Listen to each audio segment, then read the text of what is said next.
성도님들 함께 대면하여 예배하니까 행복하지요. 한 주 동안 못 보신 분들은 또 이렇게 보니까 너무 반갑고, 또 보고 싶었던 마음들이 감출 길이 없는 것 같습니다. 환영하고 축복합니다. 우리가 이 땅에서 하나님을 가장 기쁘게 하는 것은 하나님을 예배하는 것입니다. 주님을 예배하는 것이 하나님을 가장 기쁘게 하는 것이고요. 그래서 한 시간 예배 드릴 때 우리가 마음과 뜻과 힘을 다해서, 내 생명을 다해서 하나님을 예배할 때 하나님께서 그 예배 받으시면 여러분 더 이상 바랄 것이 무엇이 있겠습니까? 사실 우리가 이 땅에서 예배하는 것은 우리가 하나님 나라 천국 갔을 때 우리가 영원히 예배할 그 연습하는 거예요. 그래서 오늘도 하나님께서 받으시는 특별한 은혜가 있는 예배, 하나님께서 주목하시는 예배자들 다 되시기를 축복합니다. 요한계시록 3장 14절부터 22절 말씀 읽었는데요. 오늘은 라오디게아 교회에 보내는 말씀입니다. 소아시아 7교회 중에 마지막 교회고요. 라오디게아 교회는 우리가 미지근한 신앙을 가진 교회로 익히 알려진 교회입니다. 그리고 스스로는 부자다 이렇게 얘기하지만 주님은 사실은 너희는 가난하다 그렇게 평가하시는 교회로 우리가 잘 알고 있습니다. 오늘 이 라오디게아 교회에 보내시는 예수님의 말씀을 통해서 오늘 이 말씀이 저와 여러분에게 교훈과 또 깨달음과 또 결단의 귀한 시간들이 되시기를 주님의 이름으로 축복합니다. 라오디게아 지역은요, 소아시아 지역에서 동서가 교차하는 교통의 요충지입니다. 인구가 아주 많고요, 또 상업과 금융업이 발달한 도시입니다. 그래서 여기는 돈이 많아요. 그러니까 이 라오디게아 교회 성도들도 우리는 부자다 그렇게 스스로 말을 하죠. 돈이 많으니까 그렇습니다. 그리고 이 지역은 양모로 검은 모직천을 풍부하게 생산한 곳입니다. 그리고 부르기아의 가루라는 별명이 붙여져 있는 안약 제조로 아주 유명한 도시입니다. 각종 의약품과 또 의술이 발달해서 의학 학교까지 세워져 있는 그런 곳입니다. 그리고 이 지역에는요, 파묵칼레라고 하는 온천지대가 있습니다. 그래서 클레오파트라가 이 온천에 와서 자주 휴양을 했다는 그런 기록이 있습니다. 모든 것이 풍부하고 모든 것이 갖춰져 있는 그런 도시라고 볼 수 있겠죠. 그런데 이곳에 단 한 가지 부족한 게 있습니다. 그게 뭐냐면 바로 물이 부족합니다. 이 도시는 물이 부족했습니다. 그래서 동쪽 14km 떨어진 골로세 산악 지역에서 차가운 그 산악지대에 있는 냉수를 끌어다 썼고요.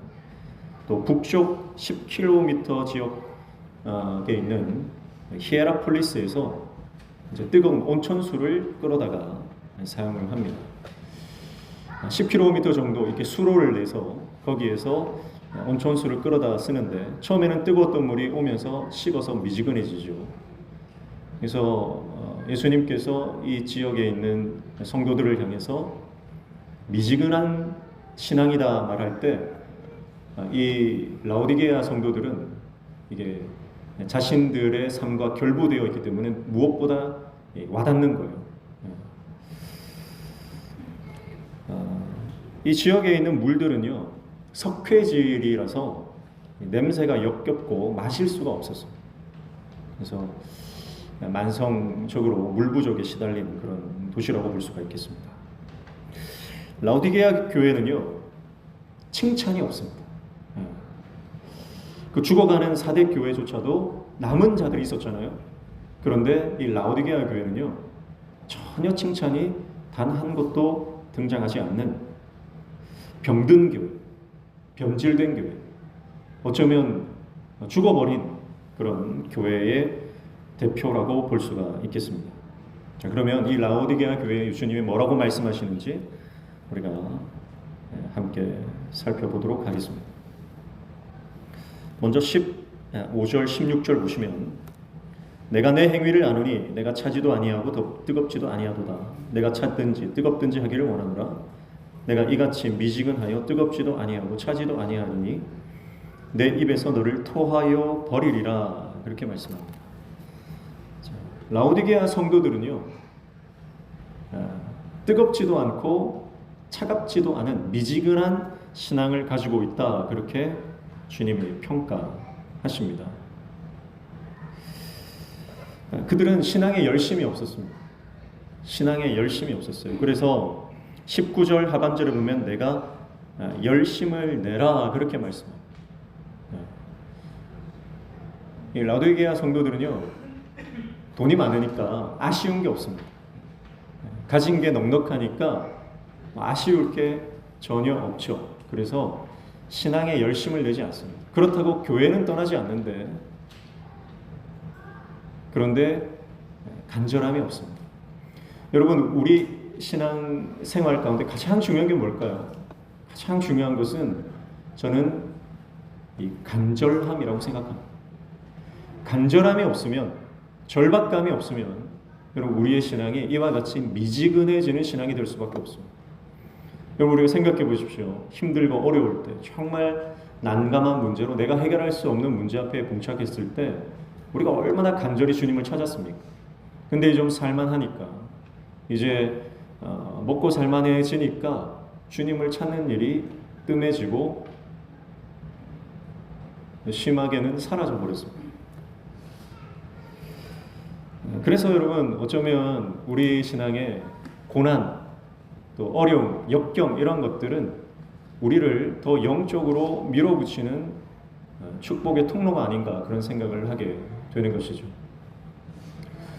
사랑하는 성도 여러분, 오늘 저와 여러분의 신앙이 갈급한 신앙, 하나님의 은혜 아니면 하루도 살 수 없다는 그 절박감으로 우리 신앙이 회복되시기를 축복합니다.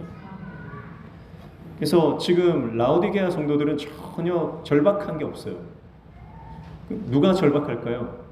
주님만 절박하십니다.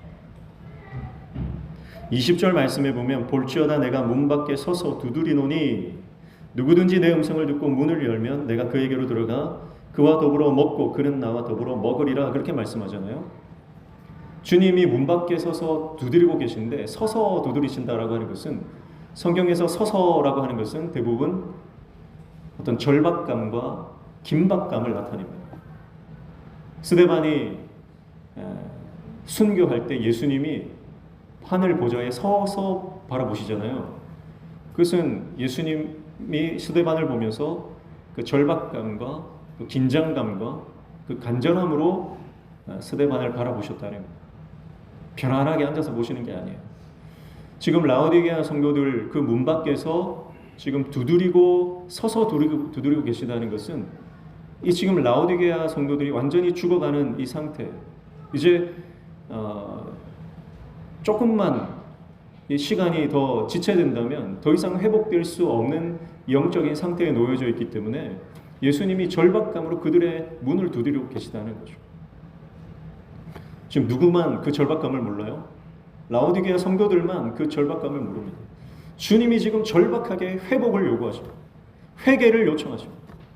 회복되라고 선포하십니다. 그런데 그들은 그 안에서 영이 죽어 전혀 깨닫지를 못하고, 가진 것이 많으니까, 누리는 것이 많으니까 세상에 취해서 하나님 나라에 대한 관심이 없고 영적인 것에 대해서는 갈급함이 없는 상태에 놓여져 있다라고 하는 것입니다.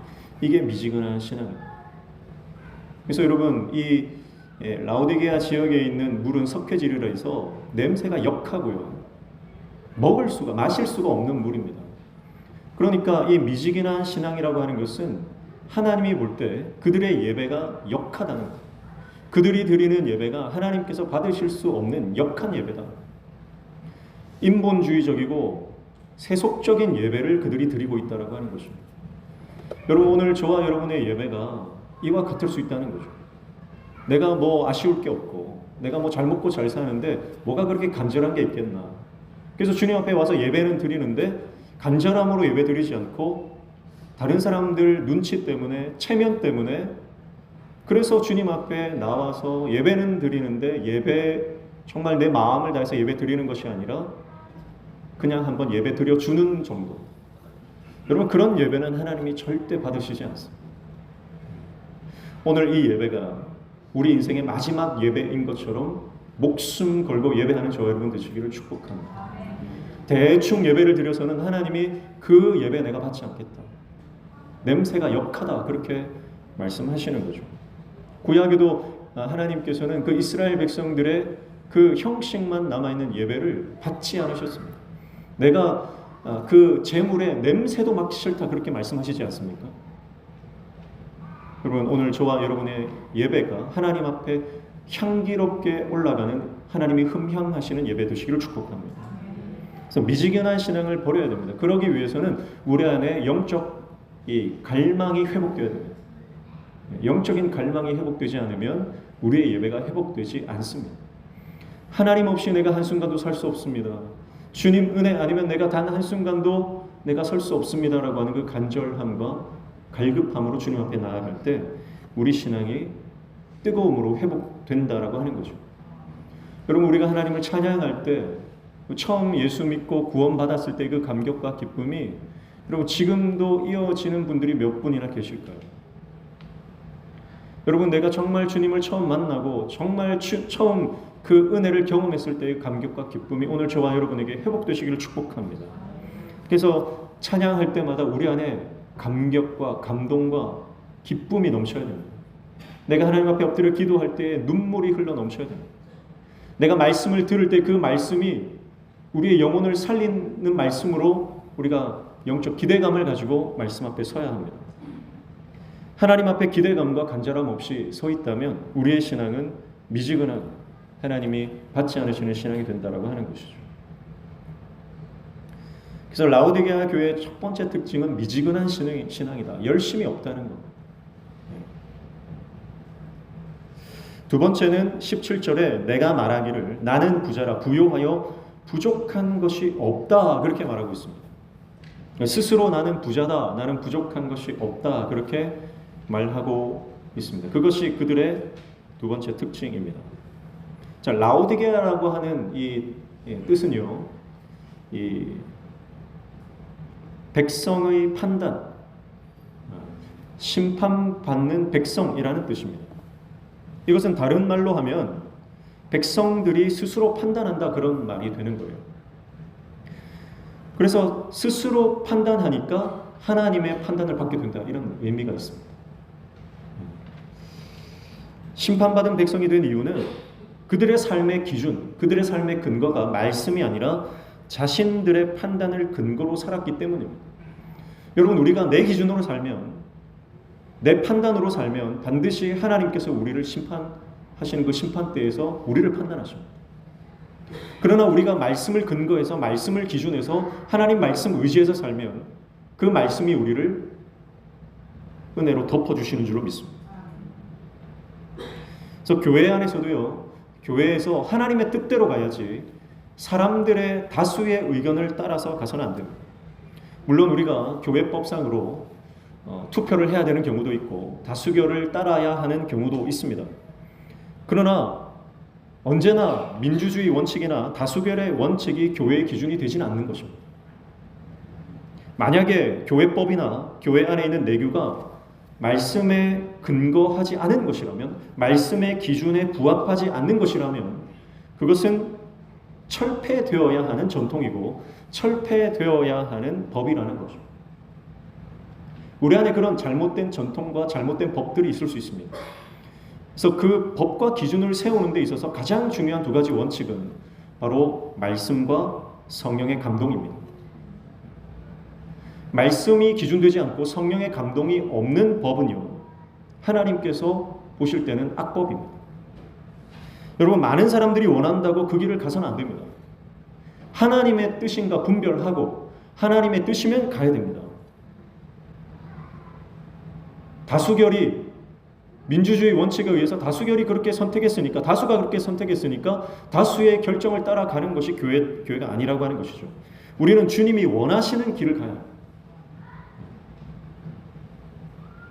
그래서 많은 사람들이 넓은 문으로 가지만, 넓은 길로 가지만 주님의 제자는 좁은 길, 좁은 문으로 들어가는 것입니다. 그래서 많은 사람들이 옳다고 하는 그 길이라도 하나님께서 아니라고 하시면 우리는 시대와 그 시류를 거슬러 올라가는 영적인 결단, 그것이 필요한 것입니다. 그러니까 우리의 인생을요, 내 기준과 내 판단으로 살지 말고, 또 많은 사람들이 그 길로 간다고 해서 세상의 어떤 풍조와 대세를 따라가는 인생이 아니라, 유행과 어떤 트렌드를 따라가는 인생이 아니라 오직 말씀, 오직 복음, 오직 예수 그리스도의 복음으로 우리가 살아가야 하는 줄로 믿습니다. 그래서 지금 라오디게아 성도들은요, 나는 부자라, 나는 부족한 것이 없다, 그렇게 말합니다. 그러니까 세상적으로도요, 그들은 내세울 게 많겠죠. 가진 것이 많으니까요. 세상적으로도 많은 명성을 얻었을 것이고, 세상적으로 내세울 것이 많았을 것이고, 세상 사람들이 많이 칭찬했을 것입니다. 그들을 향해서 박수를 쳤을 것입니다. 그러나 오늘 주님은 그들을 향해서 정확하게, 냉철하게 다시 그들을 평가하시는데요. 스스로 부자라고 말하는 그들에게 주님은 뭐라고 평가하십니까? 5가지로 평가하십니다. 그것은 바로 곤고와 가련과 가난과 눈먼 것과 벌거벗은 것이다, 그렇게 말씀합니다. 5가지. 그러니까 스스로 부자라고 말했는데 예수님은 아니다, 너희는 가난하다, 그렇게 말씀하십니다. 아니다, 너희는 불쌍한 존재다, 너희는 눈먼 존재다, 너희는 지금 벌거벗은 존재다. 영적인 상태를 정확하게 평가하십니다. 그러니까 주님은요, 타협하지 않으세요. 팩트를 그대로 폭행해 버리십니다. 그러니까 주님의 팩폭에 아마 라오디게아 성도들은요, 아마 적잖이 당황했을 것입니다. 사랑하는 성도 여러분, 우리 인생은요, 내가 나를 어떻게 평가하는 것이 중요한 것이 아닙니다. 또 다른 사람이 나를 어떻게 평가하는 것도 중요한 것이 아닙니다. 주님이 나를 어떻게 평가하시는가가 중요한 줄로 믿습니다. 곤고하다는 게 뭐냐면, 곤고하다라고 하는 것은 이게 원어적으로 깊이 들어가면 이 전쟁으로 폐허가 되어서 다 파괴된 상태를 말합니다. 큰 재난이나 재해가 닥쳐서 완전히 무너지고 아무것도 남지 않은 상태, 그 상태가 바로 곤고한 상태입니다. 겉으로는요, 부흥하고 있습니다. 겉으로는 누리는 것이 많습니다. 그런데 주님이 볼 때는요, 영적으로 지금 공허하고 폐허당하는 거예요.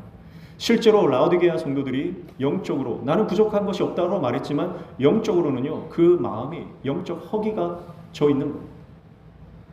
여러분, 우리가 돈을 많이 벌고 세상적으로 성공하면 내 허기가 채워집니까?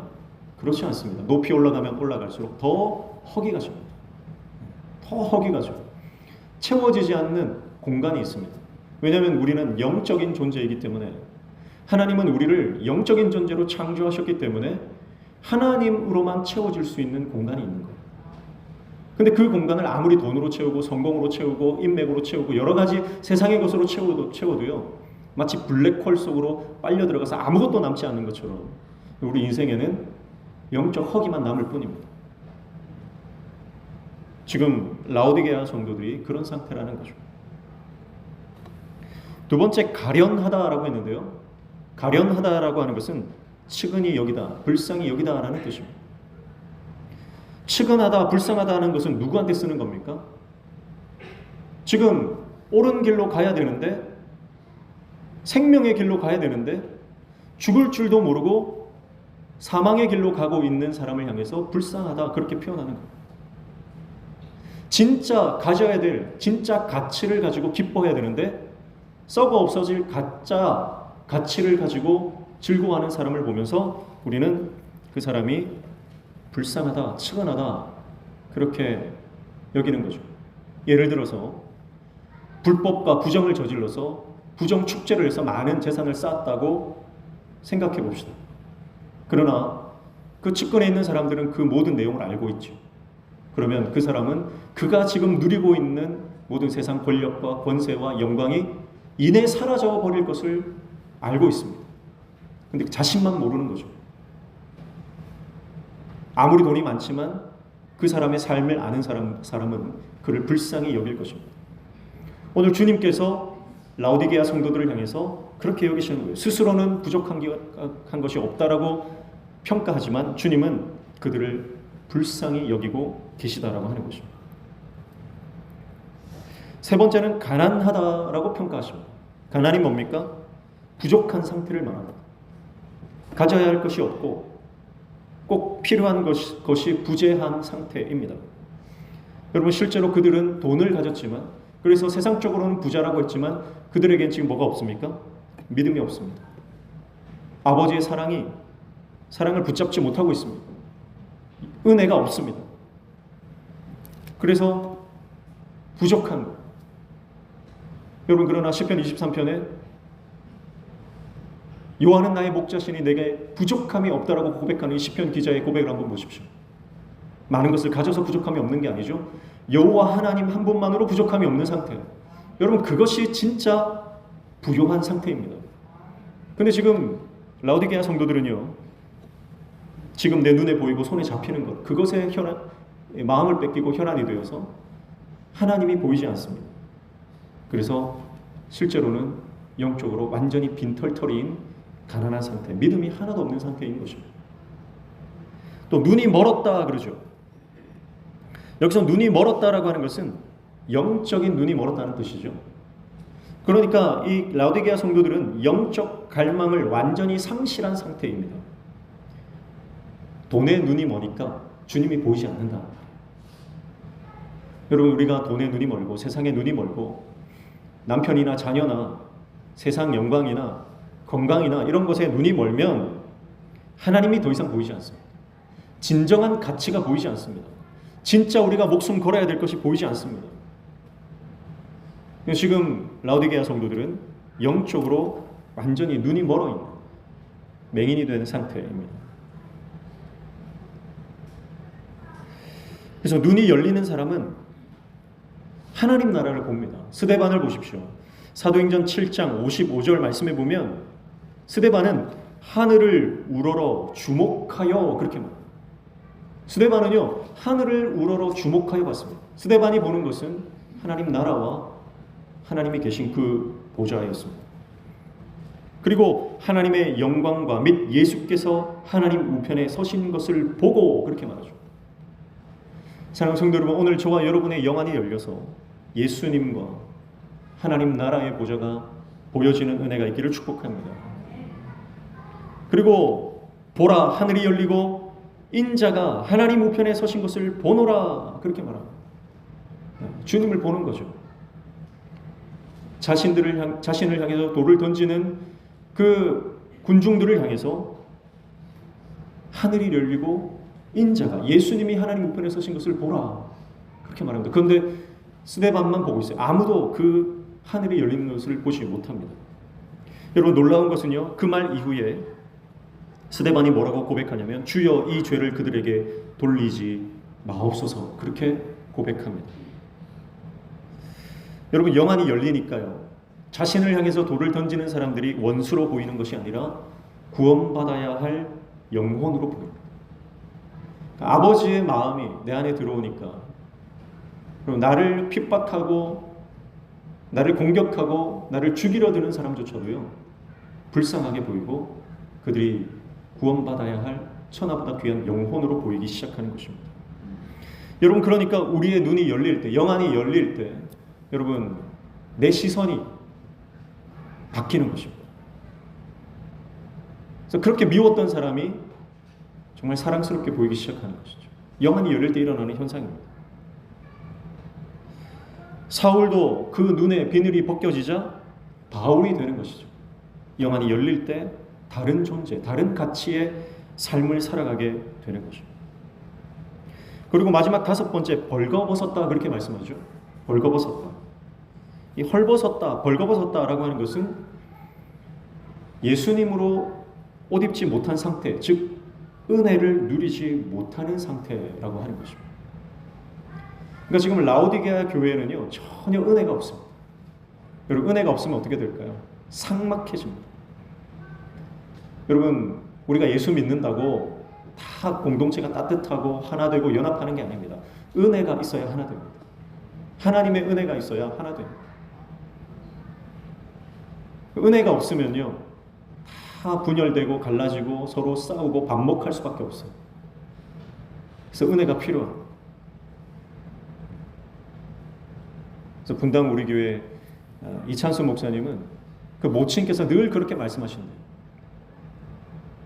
은혜가 없으면 성도들은 이리처럼 변하지만 은혜만 있으면 성도들은 순한 양이 된다. 늘 그런 말씀을 하신다는 거예요. 여러분, 이 강단에서 하나님의 은혜의 복음이 날마다 선포되어지기를 여러분 기도해 주시기를 축복합니다. 이 강단에서, 그래서 저는 목회자는요, 하나님의 은혜를 전하는 은혜 통로가 되어야 됩니다. 그래서 강단에서 은혜의 말씀이 선포되고 그 은혜의 말씀, 하나님의 하늘의 은혜의 말씀을 우리가 받아 누릴 때 그럼 교회는 하나 되고 회복되고 부흥되게 되는 줄로 믿습니다. 근데 이 은혜가 우리 마음에 없으면요, 완전히 완악한 마음으로 사람을 바라보게 되는 것이죠. 오늘 저와 여러분이 은혜가 없는 벌거벗은 상태가 아니라 하나님의 은혜로, 예수 그리스도의 은혜의 옷을 입고 그 은혜로 살아가는 저와 여러분 되시기를 축복합니다. 이 은혜가 여러분 교회를 하나 되게 하고 가정을 하나 되게 하고 여러분 우리 민족을 살리는 줄로 믿습니다. 그래서 우리의 인생을 주님이 어떻게 보느냐, 그게 중요한 거예요. 내가 어떻게 판단하고 내 스스로 나는 괜찮은 사람이야, 나는 괜찮은 신앙인이야, 우리 교회 정도면 괜찮은 교회야, 그렇게 생각하지만 여러분 주님이 어떻게 판단하시는지, 우리가 이게 계속 한 교회에 있다 보니까요, 고인물이 되면은 우리가 괜찮은 줄 착각하고 살아갈 수가 있습니다. 그래서 계속 우리가 믿음을 좀 확장할 필요가 있습니다. 믿음을 확장해서 다른 성도들이 어떻게 신앙생활 하는지 그 간증들도 좀 들어보고, 또 기회가 있으면 또 선교지도 한번 나가보고, 그러면서 이 땅에 얼마나 하나님의 사람들, 믿음의 용사들이 얼마나 많은지 그것을 보면서 우리 자신을 돌아볼 필요가 있습니다. 내가 스스로 나에게 점수를 매기는 것과 하나님께서 우리의 점수를 매기는 것이 여러분 차이가 있을 수 있다는 거죠. 오늘 저와 여러분이 주님의 평가에 합격점 받는 하나님의 종 되시기를 축복합니다. 그래서 냉정하게 평가하시고 난 이후에 주님이 이제 처방전을 주십니다. 18절 보시면 첫 번째 처방은 내가 너를 권하노니 내게서 불로 연단한 금을 사서 부요하게 하고 흰옷을 사서 입어 벌거벗은 수치를 보이지 않게 하고 안약을 사서 눈에 발라 보게 하라, 그렇게 말씀합니다. 자, 반복되는 단어가 있죠. 뭡니까? 사서. 사라는 단어가 3번 반복되고 있습니다. 중요한 거죠. 뭘 사라는 거예요? 첫 번째, 불로 연단한 금을 사라. 지금 라오디게아 지방은 돈이 풍부한, 돈이 많은 곳입니다. 그래서 늘 그 사람들은 돈을 모으는데 혈안이 되어 있었겠죠. 근데 주님은 말씀합니다. 돈을 모으는 것이 아니라, 장사해서 돈 버는 것이 아니라 불로 연단한 금이라고 하는 것은 믿음을 말하는 것이죠. 믿음을 사라는 것입니다. 부요하게 하고 흰옷을 사라, 그렇게 말씀합니다. 흰옷을 사라. 앞서도 말씀드렸지만 이 지역은 양모로 만든 검은 모직천이 풍부한 곳입니다. 아주 값비싼 천들입니다. 그런데 이 검은색, 이 천으로 만든 옷들, 자주색 옷들, 각양 색색의 옷들이 아니라 흰옷을 사서 입으라고 말씀합니다. 흰옷.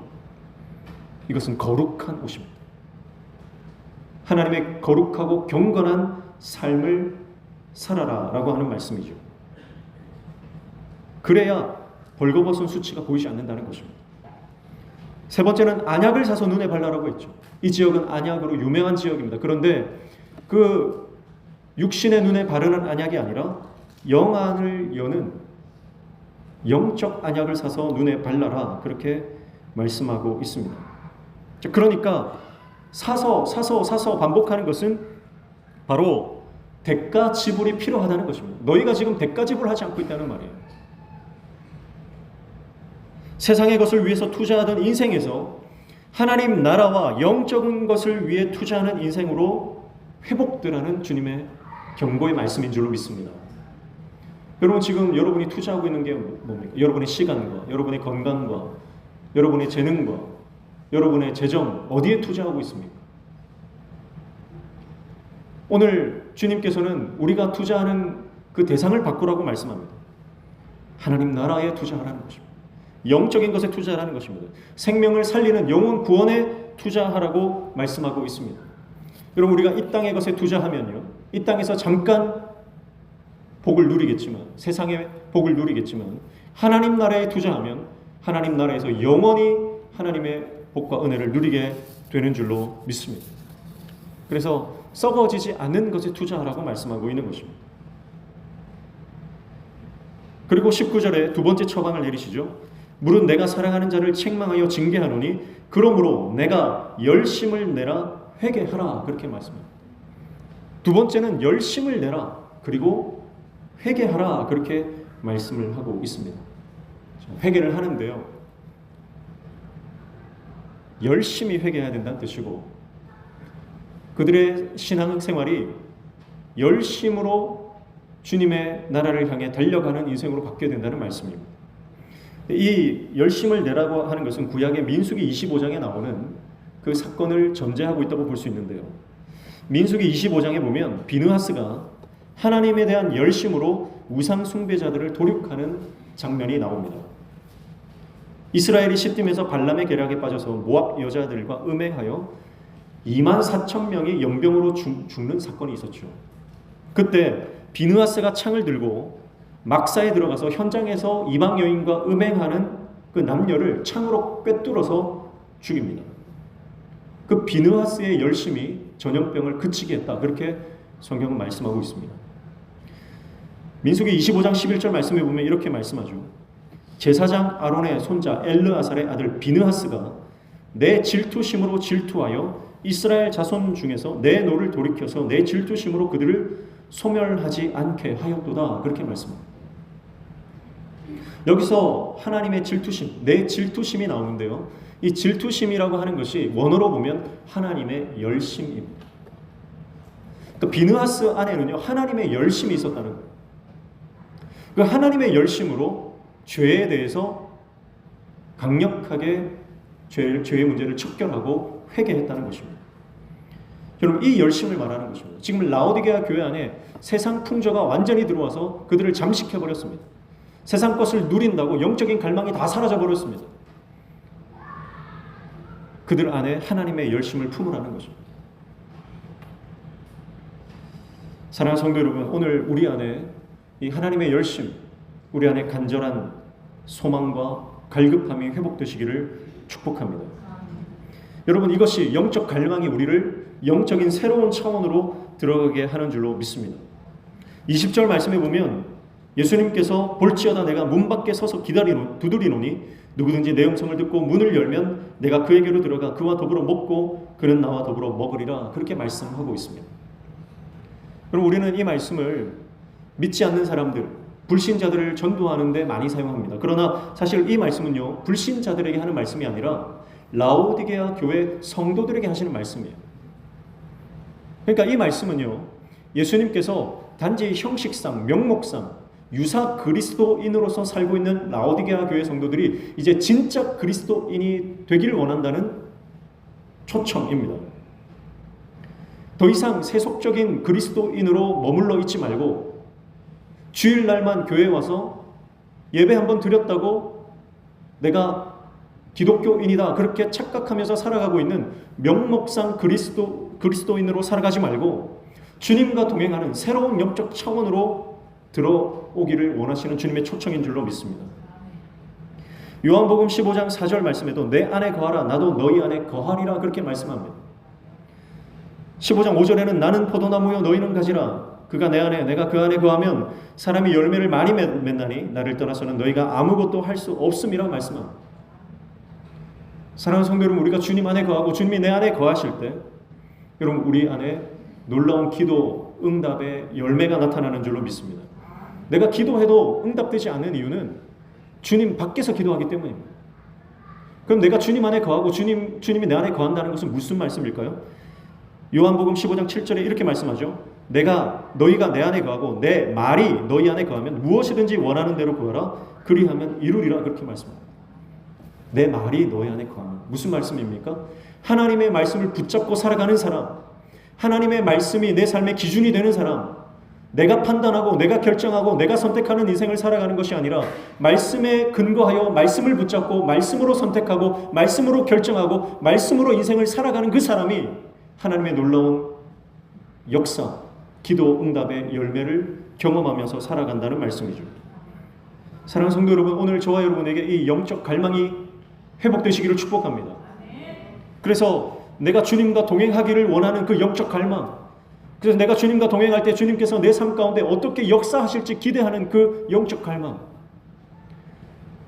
아니, 하나님이 살아계시다고 하는데, 많은 사람들이 그 살아계신 하나님을 만났다고 하는데, 그리고 그 살아계신 하나님을 만난 사람들이 영적인 놀라운 역사를 써내려가며 간증의 주인공으로 살아가고 있는 이때에 나도 주님과 동행할 때 주님이 내 삶에 어떤 역사를 이루실지 그것을 기대하고 그것을 꿈꾸며 하나님 나라를 갈망하는 신앙으로 오늘 저와 여러분이 회복되시기를 축복합니다.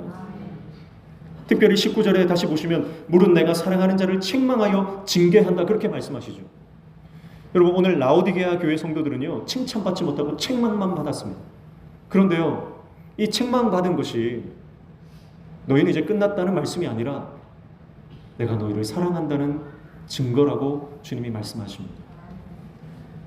그래서 사랑하는 성도 여러분, 오늘 저와 여러분이 이 라오디게아 교회 성도들에게 말씀하시는 책망의 말씀이 오늘 저와 여러분을 사랑하시는 주님의 그 은혜의 말씀으로 들려지시기를 축복합니다.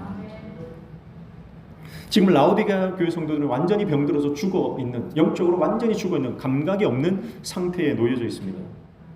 그러나 주님이 그들을 사랑하시기 때문에 주님은 그들을 회복시키시기를 원하십니다. 오늘 주님이 저와 여러분을 동일하게 회복시키시기를 원하시는 줄로 믿습니다. 여러분의 심령과 여러분의 가정과 우리 교회 공동체를 회복시키시기를 원하시는 줄로 믿습니다. 여러분, 그 근거가 어디 있어요? 어떻게 회복됩니까? 그것이 바로 14절이에요. 14절 다시 한번 읽어볼까요? 라오디게아 교회 사자에게 편지하라. 아멘이시오 충성되고 참된 증인이시오 하나님의 창조의 근본이신 이가 이르시되 그렇게 말씀하죠. 아멘이시오 충성되고 참되신 증인이시오. 이 아멘, 충성, 참된 이것은 다 같은 어원입니다.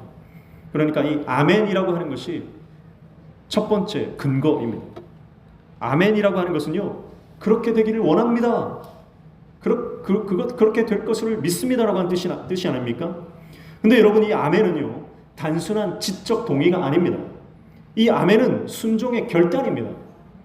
그래서 내가 말씀을 듣고 아멘 하는 것은요, 야, 은혜 받았다, 그렇게 하고 끝나는 것이 아니라 내가 아멘 할 때 그 아멘은요, 내가 그 말씀대로 살겠습니다, 내가 그 말씀대로 살아 한번 승리해 보겠습니다 라고 하는 믿음의 결단이에요. 그게 아멘입니다. 그래서 여러분, 저와 여러분이 하나님 말씀이 우리 가운데 들려질 때 믿음으로 아멘하는 하나님의 종 되시기를 축복합니다. 아멘이 회복되어야 됩니다. 그리고 두 번째 근거는 창조의 근본이라고 하는 거예요. 우리 주님은 창조의 근본이라고 하시는 거죠. 여러분, 창조의 근본이란 말이 뭡니까? 주님이 창조주이시다라고 하는 뜻입니다. 무에서 유를 창조하시는 분이라는 뜻입니다. 죽음을 생명으로 바꾸시는 분이라는 뜻이에요. 실제로 주님은 죽었으나 사흘 만에 부활하신 부활의 첫 열매가 되셨습니다. 창세기 1장 1절에서 태초에 하나님이 천지를 창조하시니라. 그 태초에 하나님이 할 때 그 하나님은 복수 아닙니까? 단수가 아니라 복수입니다. 거기에는 성부, 성자, 성령 하나님께서 함께 천지를 창조하셨습니다. 거기에 우리 주님이 계셨습니다. 예수님이 계셨습니다. 그래서 그분은 창조의 근본이십니다. 그리고 그분은 십자가에서 죽으셨다가 다시 살아나심으로 부활의 첫 열매가 되심으로 죽음에서, 사망에서 그 사망을 이기고 다시 생명으로 옮기신 부활의 첫 열매가 되신 것입니다. 그러니까 새 창조의 근본이 되시는 분입니다. 지금 라오디게아 교회는요, 영적으로 완전히 죽은 자와 같습니다. 하지만 죽었어도 주님이 함께 하시면 다시 부활의 영광을 경험하게 되는 줄로 믿습니다. 창조의 근본이신 주님은 죽은 자도 살리시는 부활의 주님이시기 때문입니다. 여러분, 세상 사람들이 이제는 끝났다, 이제는 소망이 없다, 이제는 더 이상 회생될 수 없다라고 말한다 할지라도 우리의 소망은 여전히 주님께 있는 줄로 믿습니다. 그래서 주님께만 돌아가면, 우리가 아멘하고 순종의 결단으로 나아가면 여러분, 그 부활의 영광을 경험하게 될 줄로 믿습니다. 회복의 놀라운 은혜를 경험하게 되는 것입니다. 그 부활의 주님이, 새 창조의 역사를 일으키시는 주님이 여러분, 우리의 몸과 마음과 생각과 영을 회복시키시는 줄로 믿습니다. 여러분, 주님은 창조의 하나님이십니다. 우리에게 기적을 베푸시길 원하시는 분이십니다.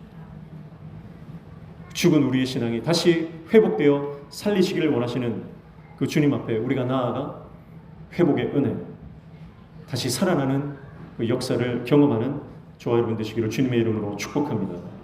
그래서 뜨겁지도 않고 차지도 않은 미지근한 우리의 신앙을 버리고, 스스로 나는 신앙이 좋다, 나는 괜찮다, 그렇게 오판하고 착각하고 살아가는 신앙을 버리고 주님의 말씀 앞에 서서 주님의 말씀을 우리의 삶의 기준으로 삼고 열심을 내어 주님을 쫓아가는 하나님의 종들 되어 주님과 동행할 때 주님께서 우리 삶 가운데 놀라운 성령의 열매들을 맛보게 하시는 그 하나님의 종들로 살아가는 저와 여러분 되시기를 축복합니다.